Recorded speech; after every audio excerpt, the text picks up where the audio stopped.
빌립보서 이제 2장으로 드디어 접어들었습니다. 빌립보서 2장. 빌립보서 2장은 몇 절부터 시작합니까? 당연히 1절부터 시작하죠. 너무 쉬운 질문을 드렸네요. 생각해보니까.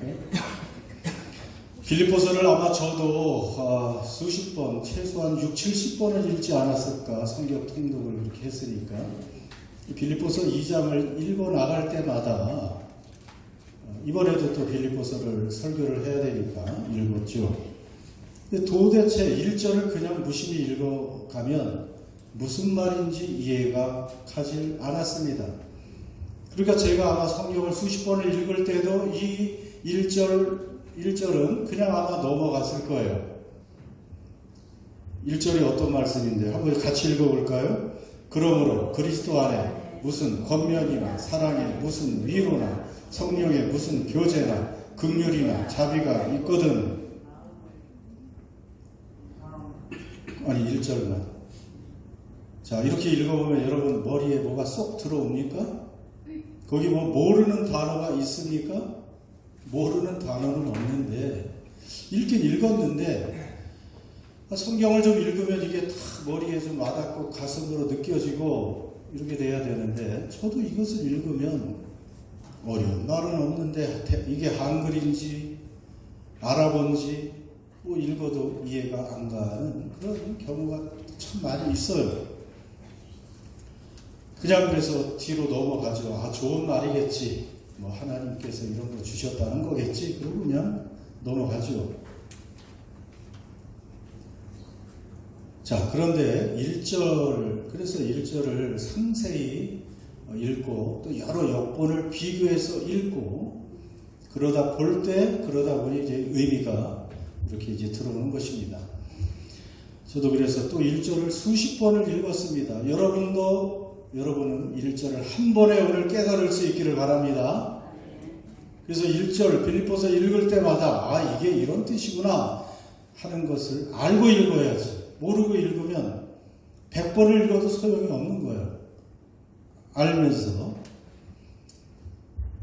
그리스도 안에 무슨 권면이나 사랑의 무슨 위로나 성령의 무슨 교제나 긍휼이나 자비가 있거든 하면서 4개의 조건절로 시작이 되어 있어요. 4개의 조건이 있어요.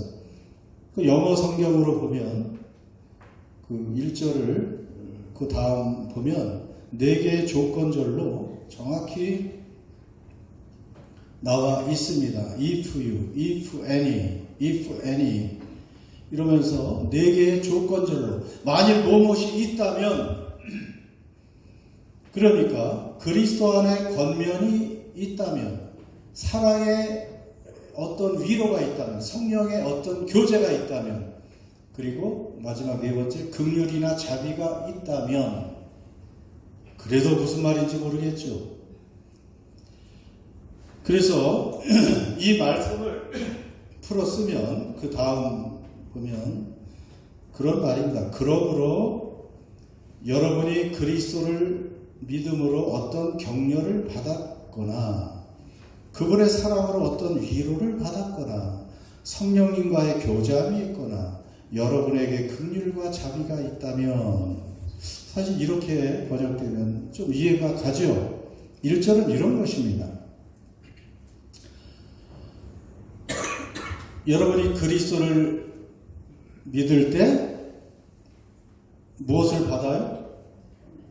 뭘 받아요? 격려를 받는다는 격려. 권면보다 격려입니다. 그리고 그분의 사랑으로 무엇을 받아요? 사랑 때문에 위로를 받고 있습니다. 그리고 성령님과 우리는 어떤 관계에 있어요? 교제 가운데 있어요. 그리고 이러한 은혜를 받은 우리에게는 무엇이 있어요?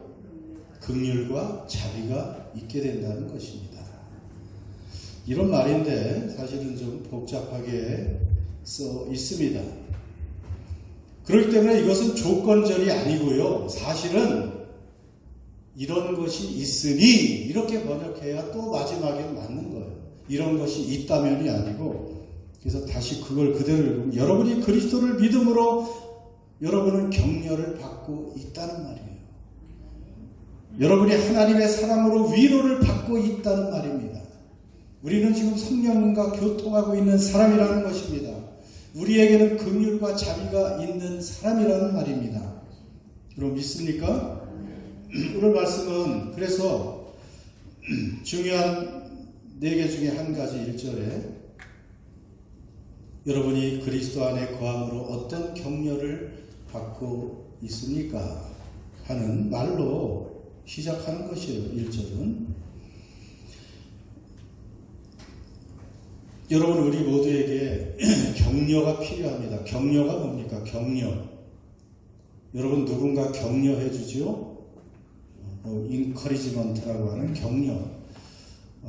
쉼이 없고 또 고통이나 아픔이나 슬픔 가운데 그저 낙심하고 주저앉아 있는 사람에게 힘을 내라, 용기를 내라, 일어나서 다시 해보자, 할 수 있어 하면서 힘을 북돋아 주는 것, 이것이 격려 아닙니까?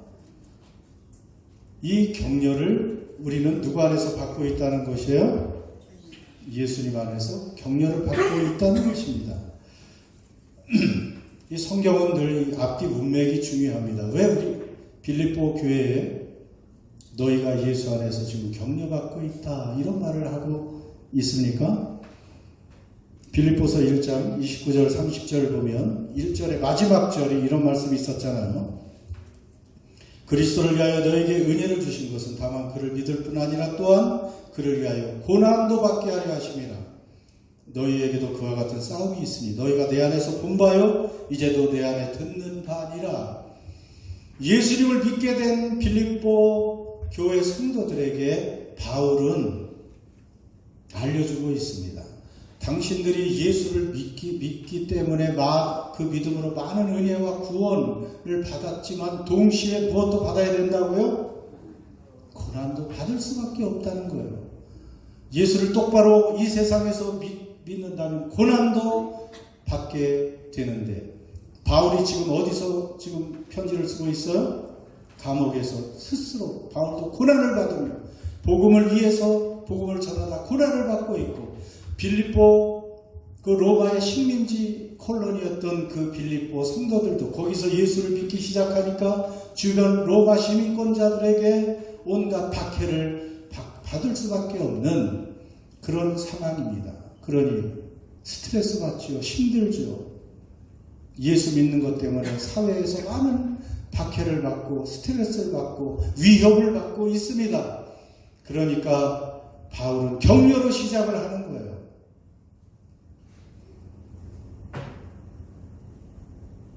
우리는 계속해서 어떤 압박과 박해에도 고난에도 환난에도 우리가 주저앉지 말고 낙심하지 말고 힘을 내서 끝까지 하나님이 우리에게 약속하신 그 영광 나라를 위해서 달려가야 된다 하면서 격려해주고 있는 것입니다. 근데 그 격려는 어디에서 온다고 되어 있어요? 다시 위로 가서 1절을 보면 격려는 어디서 와요? 그리스도 안에 있는 사람에겐 격려가 있는 것입니다. 영어 성경은 그리스도와 연합된 자로 그렇게 표현을 하고요.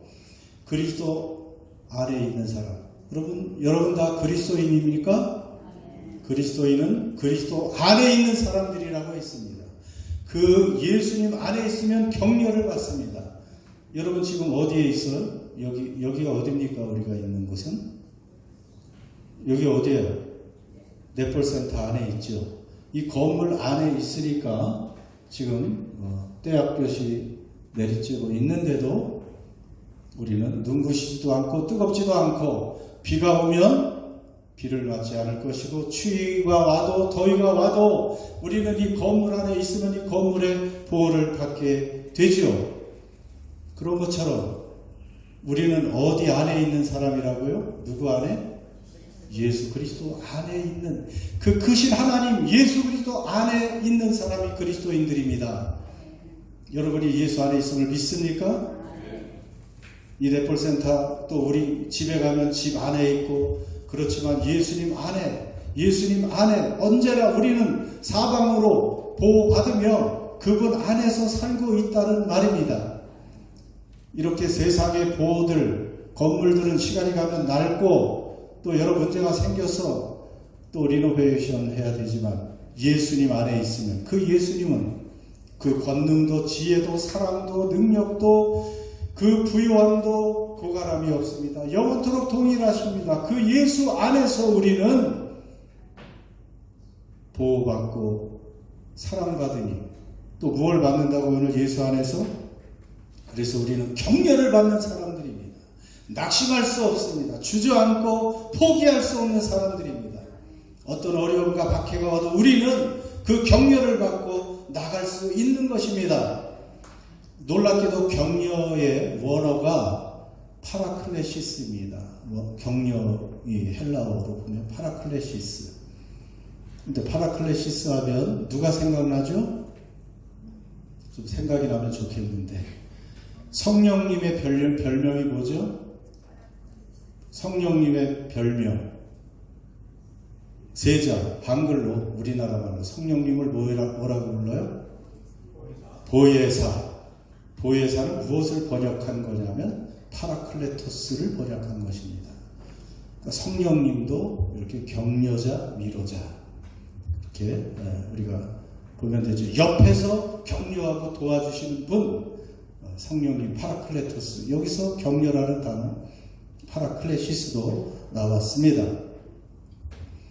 그렇기 때문에 그 다음 말씀 보면 고린도후서 1장 5절 같이 읽습니다. 시작. 그리스도의 고난이 우리에게 넘친 것 같이 우리가 받는 위로도 그리스도로 말미암아 넘치는도다. 여러분, 그래서 우리가 이 세상을 살아가면서 고난이 오는 것을 이상한 일로 여기지 말라고 했습니다. 고난은 오는 거예요. 우리에게 찾아오는 거예요. 왜 이런 고난이 우리에게 있죠? 오히려 이 땅에서 경건하게 예수님의 말씀대로 살고자 하는 자들에게 고난이 있습니다. 어려움이 있습니다. 우리가 세상과 타협을 너무 많이 하니까 고난이 없는 거예요. 세상 사람들처럼 사니까. 예를 들어서 가서 전도하라, 복음을 전하라 했는데 안 하고 있으니까 박해를 안 받지. 여러분이 나가서 예수 믿으시오 그래봐. 그럼 좀 미친 사람은 다 받네. 그리고 또 좀 이상한 사람들에게 의해서는 물리적인 고난도 받을 수도 있죠. 타협하고 가만히 있어서 어떻게 보면 고난을 안 받는 것이지, 순종하고 말씀대로 살다 보면 여러분 고난과 환난에 우리는 직면할 수 있습니다. 또 그 십자가의 길을 우리가 걸어가는 것이 그리스도인이라고 했지 않습니까? 그렇기 때문에 그럼에도 불구하고 예수님이 주시는 그 격려와 위로로 우리는 어떠한 고난도 역경도 이겨내고 나갈 수 있는 힘을 얻는 사람들이라는 것이죠. 용기를 얻는 사람들. 격려, 인커리지는 그 안에 커리지가 들어있잖아요. 용기를 우리 주님은 복돋아 주셔서 나갈 수 있게 하십니다. 앞으로 이 집사님도 기도했지만 우리가 점점 정말 그리스도인으로 살아가기가 힘든 그런 세상이 오고 있습니다. 이제 적그리스도가 이 마지막 때는 적극적으로 활동을 하고 우리 그리스도를 믿는 사람들을 이제 위협도 할 것이고 이제 사느냐 죽느냐에 직면할 수 있는 이제 그런 때도 오게 될 수 있습니다. 그럴 때 우리가 누구 안에 있다고요? 예수 안에. 그분과 연합된 자로서 그분의 격려와 힘을 통해서 우리는 그런 반대와 역경도 이겨낼 수 있는 힘을 가진 사람들이 되는 것입니다. 두 번째, 예수님으로부터 무엇을 받습니까?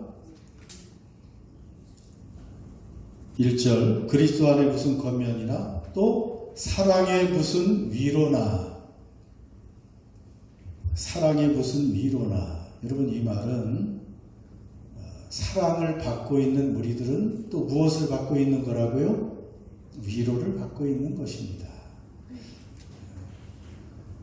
사랑을 받고 있는 우리는 위로를 받고 있다는 말입니다. 여러분, 사랑의 근원은 누구입니까? 여러분은 지금 누구의 사랑을 받고 있어요? 하나님 아버지의 사랑을 받고 있는 사람.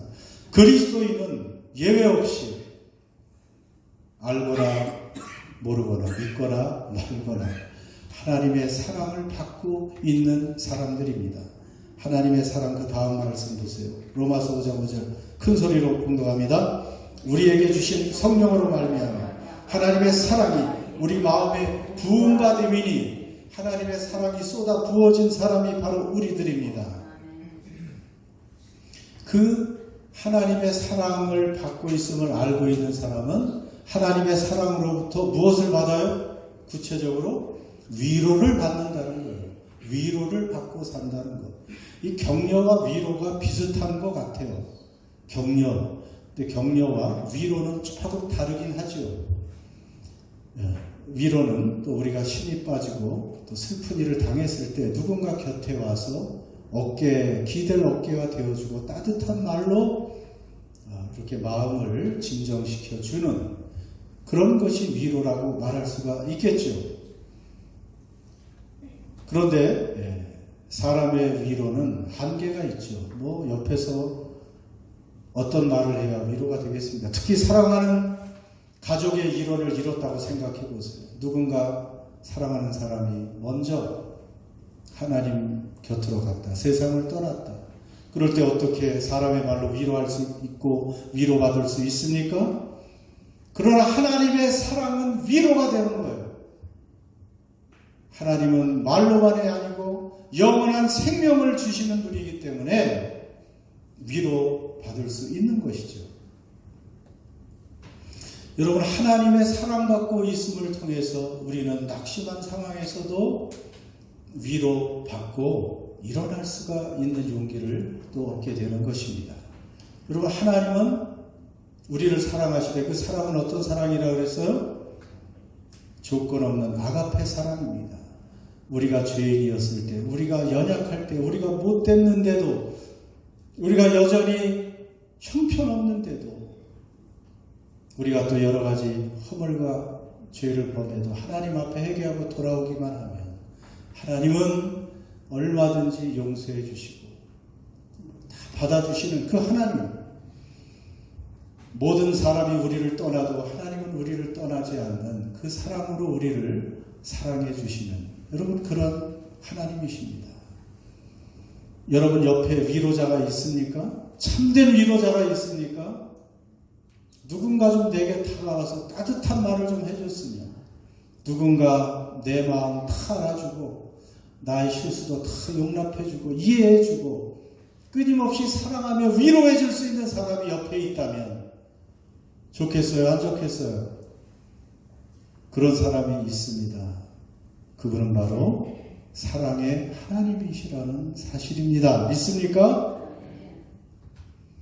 여러분, 아무리 사람은 자녀를 사랑한다고 해도, 어머니가 아무리 자녀를 사랑한다고 해도 그 자녀를 버릴까요? 안 버릴까요? 안 버리긴 뭘 안 버려요. 버리는 사람이 있잖아요. 인간은 자녀를 버리기도 합니다. 자기가 낳고도 남의 집 앞에 버리는 어머니들도 얼마나 많이 있어요. 그리고 안 버린다고 해도 자기가 어렵고 힘들면 잠깐 자녀도 잊어버려요. 부모들은. 인간은 어쩔 수 없어요. 내고통이 너무 심하니까. 애들 두고 자살하는 부모도 있잖아요. 그러나 우리 하나님은 절대로 한순간도 사랑하는 자녀들을 잊거나 떠나거나 버리지 않는 좋으신 아버지 하나님이신 줄 믿습니다. 주님 약속하셨잖아요. 이 말씀 한번 또 잘하는 말씀이지만 우리를 향한 말씀입니다. 시작. 여인이 어찌 그 젖먹는 자식을 잊겠으며 자기 태선한 아들을 긍휼히 여기지 않겠느냐. 그들은 혹시 잊을지라도 나는 너를 잊지 아니할 것이라. 내가 너를 내 손바닥에 새겼고 너의 성벽이 항상 내 앞에 있느니라. 여러분, 이런 말씀을 늘 기억하고 사세요. 하나님이 나를 이렇게 잊지 않으려고 손바닥에 새기고 늘 기억하고 돌보아주고 계시니 여러분, 우리는 어떤 상황에서도 힘을 내고 위로받을 수 있는 사람들인 줄 믿습니다. 세 번째로 다시 1절로 돌아가야 되겠네요.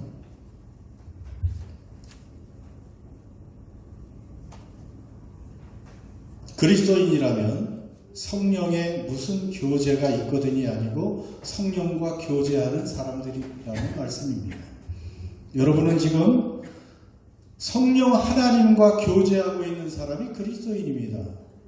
여러분, 성령님 하나님과 지금 교제하고 삽니까? 교제한다는 게 뭐예요? 교제한다는 게 뭐예요? 사귄다는 게 뭐예요? 같이 만나야 되죠.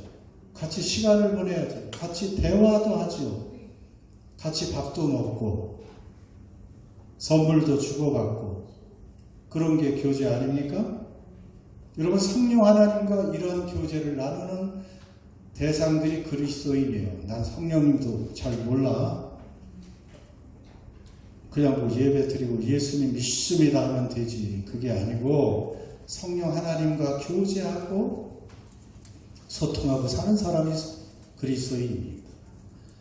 그래서 교회 공동체는 동시에 우리끼리만 교제하는 게 아니고 이 안에 누구와 교제하는 거예요?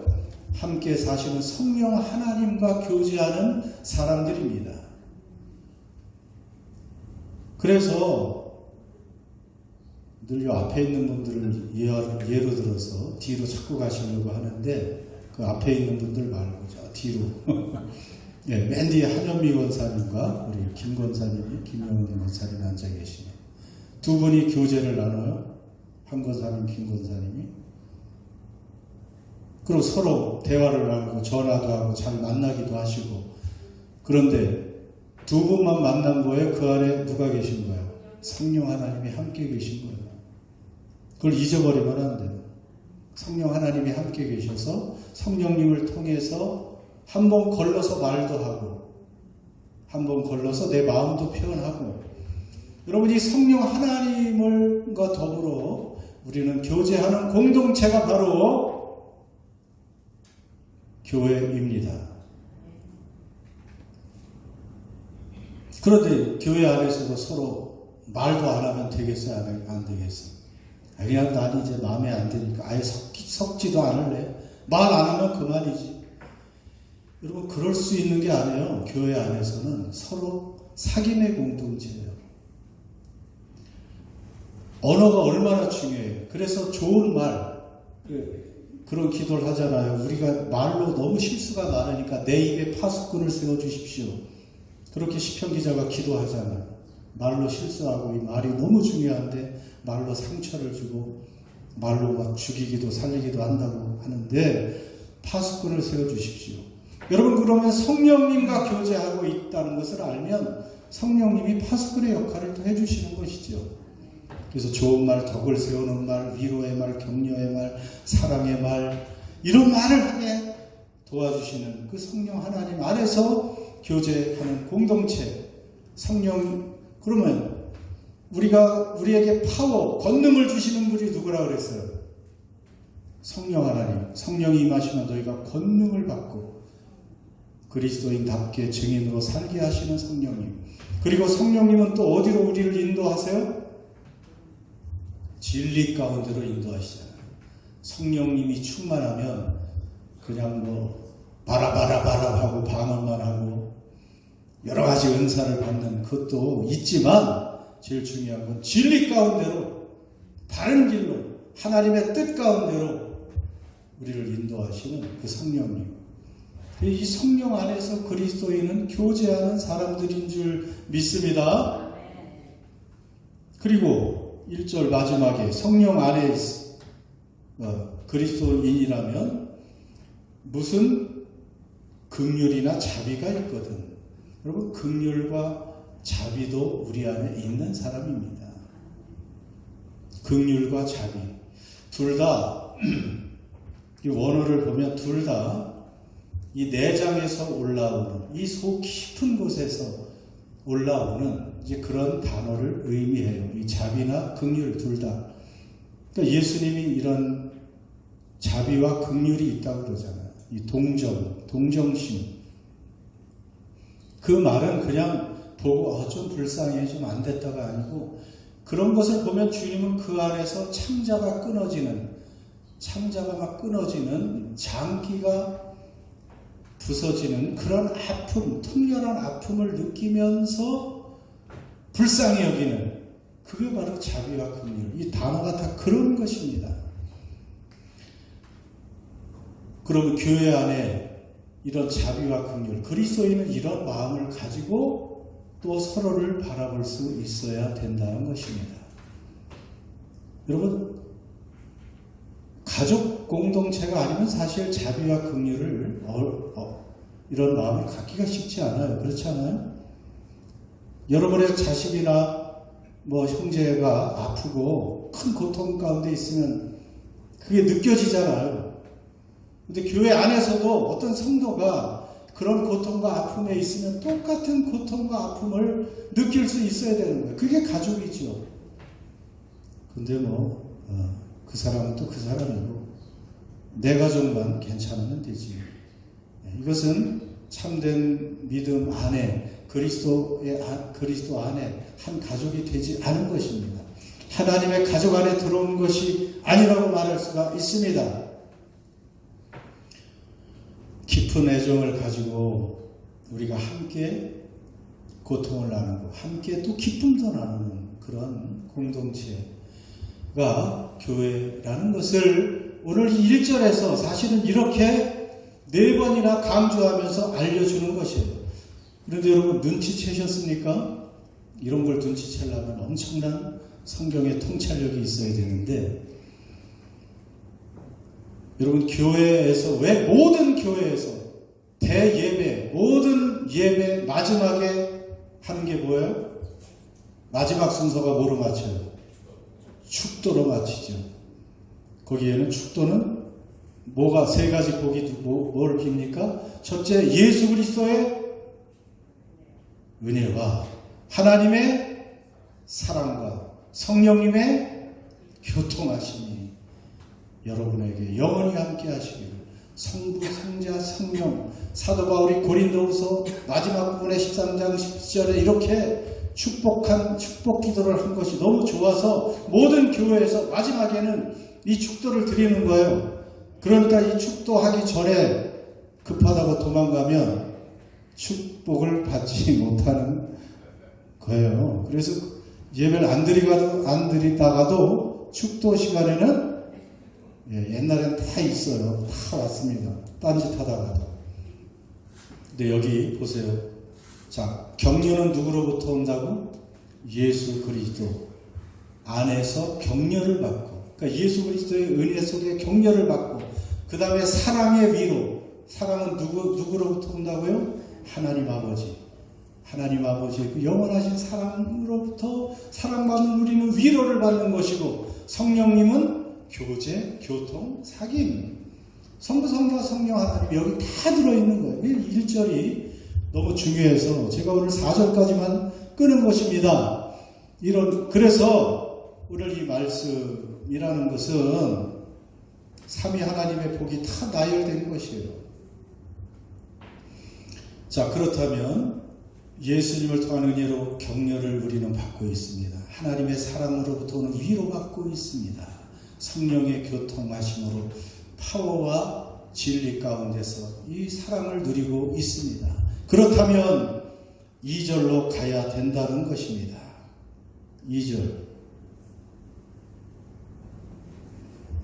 좀 내려가면 있습니다. 2절 같이 읽습니다. 시작.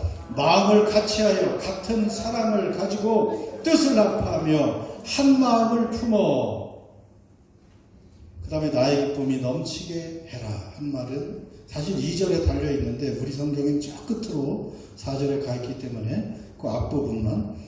자, 이런 성부, 성자, 성령의 놀라운 은혜를 받고 있는 사람이라면 마음을 같이하여 같은 사랑을 가지고 뜻을 합하여 한 마음을 품어. 사실 또 2절 말씀도 조금 더 헷갈리긴 해요. 같은 마음, 같은 사랑을 품어라 그 말이죠. 그리스도 안에 있는 교회 공동체는 같은 마음, 같은 사랑을 품고 살아야 된다는 것입니다. 믿습니까? 한 사랑, 한 마음을 가지고 정말 한 가족으로 서로 사랑하며 살아야 된다는 것을 강조하고 있습니다. 그런데 안타깝게도 3절 말씀에 어떤 말씀이 있어요? 아무 일에든지 다툼이나 허영으로 하지 말라. 안타깝게 그 교회 안에 다툼이 있고 허영으로 일하는 사람들이 있다는 거예요. 여러분, 다툼이 뭡니까? 자기 이기적인 야망, 자기 이익을 앞세우는 사람들, 교회 안에도 그런 사람이 있다는 거예요. 잘못된 것이죠. 자기 이익, 자기 야망을 이루려고 하니까 교회에서 다툼이 생겨요. 허영은 뭐예요? 헛된 영광, 자기 이름을 드러내려고 하는 그런 사람들도 있다는 거예요. 교회에서 열심히 일하는 것 같은데, 열심히 봉사하는 것 같은데, 알고 보니까 자기 이름과 자기 영광을 위해서 일한다는 것입니다. 그런 것은 아무 소용이 없는 거예요. 오히려 교회에 분열만 일으키는 것입니다. 그래서 바울은 이렇게 하지 말라고 이런 말을 들으면 내가 아프다고 말하는 것입니다. 이렇게 일하는 사람 있으면 하나님도 아파하십니다. 이런 사람들은 회개해야 돼요. 자기 이기적인 야심이나 자기 영광을 위해서, 자기 이름을 위해서 행여나 일하는 사람들은 그걸 방치하지 않으면 자신이 망합니다. 교회에서도 그런 사람이 회개하거나 그런 사람이 몇 명 있으면 교회가 분열이 돼요. 단테의 신곡에 의하면 지옥이 28층인가 이렇게 있는데 밑으로 갈수록 아주 심한 죄를 범한 사람들이 영원히 고통을 당하는 것이죠. 맨 마지막에서 고통을 당하는 사람이 누구냐면 교회 분열주의자들, 교회 안에서 분파, 다툼을 일으키는 사람들이 가장 밑에 하나됨을 깨는 사람들이 가장 큰 고통을 받는다.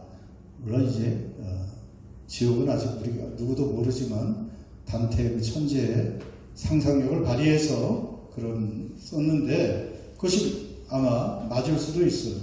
하나님의 교회를 분란을 일으키고 분열시키는 그런 사람들.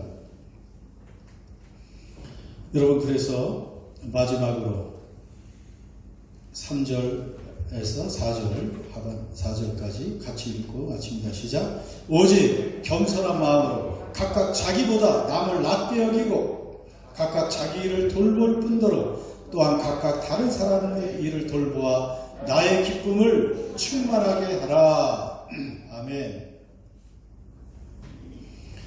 그래서 교회에서는 같은 마음, 같은 사랑을 품어라, 같은 마음을 품으라고 했는데 같은 마음은 어떤 마음이에요? 여기 보면은 어떤 마음이에요? 지금 보고 있잖아요. 같은 마음은 어떤 마음일까? 겸손한 마음. 겸손한 마음을 품고 다 겸손한 마음을 품으라는 거예요. 나보다 남을 낮게 여겨라. 그러기 쉽진 않죠. 어떻게 나보다 남을 낮게 여겨? 나는 이 말은 사실은 나의 이익보다 다른 사람의 이익에 좀 관심을 가져라라는 그런 말로 말할 수가 있습니다. 아무튼 이 겸손이 너무 중요해요. 이제 다음 주에 이 겸손에 관한 정말 그 아름다운 시, 예수님의 그 모범, 그걸 가지고 이제 말씀을 드릴 것인데, 겸손한 마음은 누구의 마음일까요? 누구의 마음이에요? 바로 예수님의 마음입니다. 여러분, 하나님의 자녀, 하나님의 아들 예수 그분이 겸손한 마음을 품고 있다면 우리는 더욱 얼마나 겸손해야 되겠어. 아무리 길게 한다고 또 그렇게 울리 부르시면 안 되지. 네. 묵음으로 하시기 바랍니다. 겸손한 마음은 예수님의 마음입니다. 그리고 진정한 겸손은 나에게 초점을 맞추지 않아요. 겸손하니까 다른 사람에게 늘 초점을 맞추고 다른 사람에게 관심을 가져줍니다. 갈라디아서 6장 2절을 이제 마지막으로 읽습니다. 시작. 너희가 짐을 사르지라. 그래야 그리스도의 복을 성취하라. 아멘. 기도합시다. 여러분, 그리스도인은 보통 사람이 아니라고 했습니다. 여러분, 내가 그리스도인이라면 나는 예수님 안에서 위로받고 격려받고 있는 사람들입니다. 내가 그리스도이면 하나님의 사랑으로부터 위로받아서 어떤 어려운 환경도 슬픔도 아픔도 이겨낼 수 있는 위로받고 있는 사람입니다. 성령 하나님, 권능의 하나님, 진리의 하나님과 우리는 교통하고 있는 그러한 사람이고, 한 마음, 한 사랑, 한 가족의 여러분 사랑을 가지고 우리는 사는 사람들입니다. 혹시 내가 이런 마음이 없다면 하나님께 또 용서를 구하고 내가 이런 사람입니다 라는 것을 고백하고, 내가 어떤 힘든가 어려운 가운데 있든지 여러분 격려받고 위로받고 힘을 얻고 주님 안에서 다시 새롭게 해달라고 우리 한번 우리의 목소리로 기도합니다. 하나님